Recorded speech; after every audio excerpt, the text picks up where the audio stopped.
นินดารุเลจันเวียฮิอันที่ฮิอันินหากชัตกินก็มาอาร์เจนตินาฮิอันจักเงยไงมาเสียจุดที่รัวจอนโปรตุเกสเฮาจันเฮาฮิอันส่วน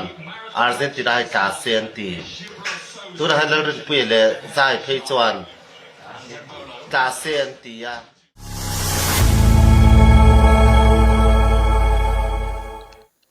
World Cup lai te ani boka tuntum chu World Cup lam te po hoi ve zoi do ni la tha ome tin he World Cup awanga kan ram Mizoram chunga video viral sang te kan clear ho pa don bok ani kan ria tawngin komin sang ni som ni paruk FIFA World Cup hi USA Mexico le Canada ten anin thlen trom ani a kum sang ni som thum World Cup ro Portugal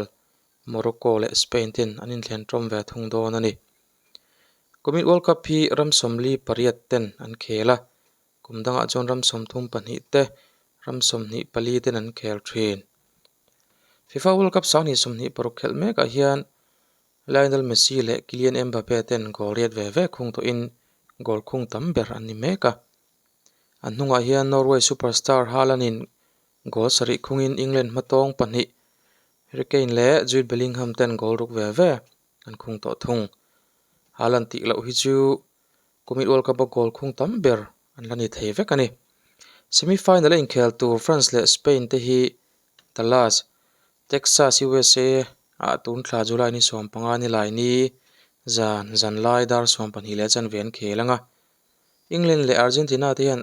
Atlanta Georgia USA a tho ni som paruk ninga zan lai dar som pan hi le achan ve an khel ve le thung don ani Final hi MetLife Stadium New Jersey Stadium ti ming an put ti ri tak muna an khel do na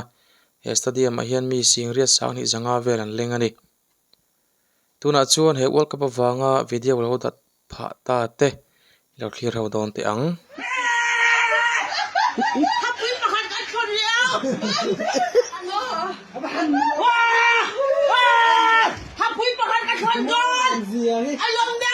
Messi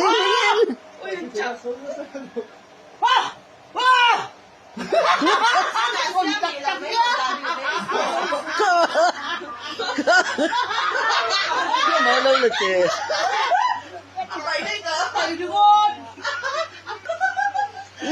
Messi mình là hấp bụi bạc hạt phôi lệ to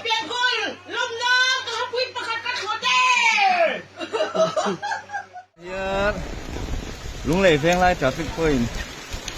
à chỉ bắn chặt lâu tất mấy Argentina chặt rất này à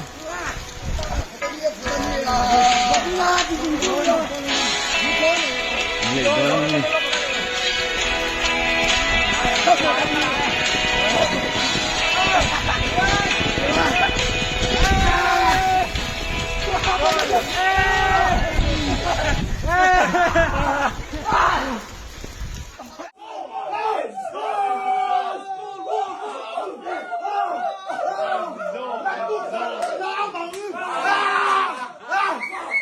(3:28 a.m. tomorrow.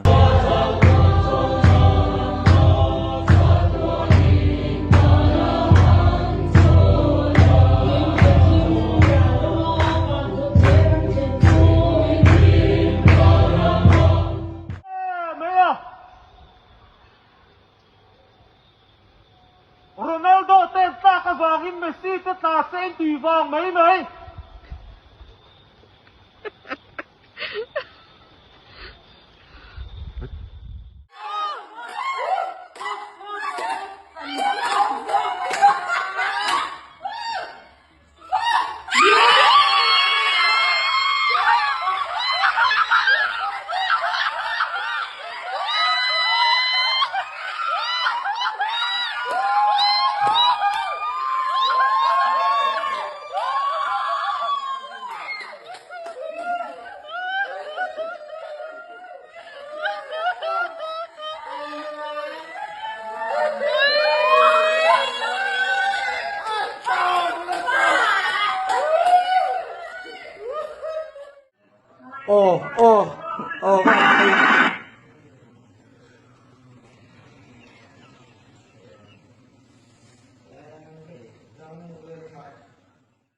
Timo, ega ti mo hey tu da hi trick chan tu da hi ge ti trick chan le zero voi nga ring da dawi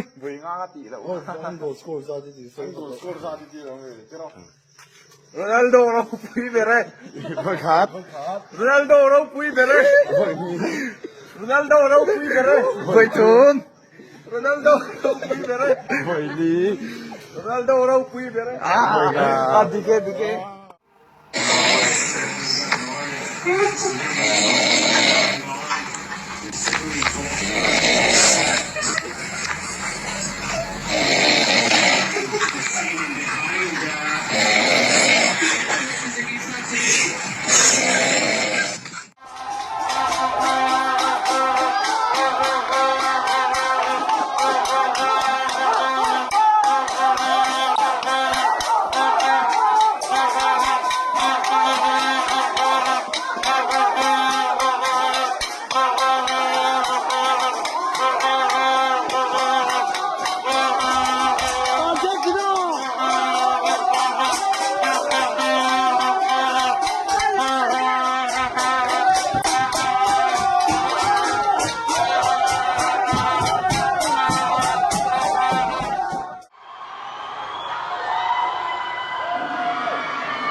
Say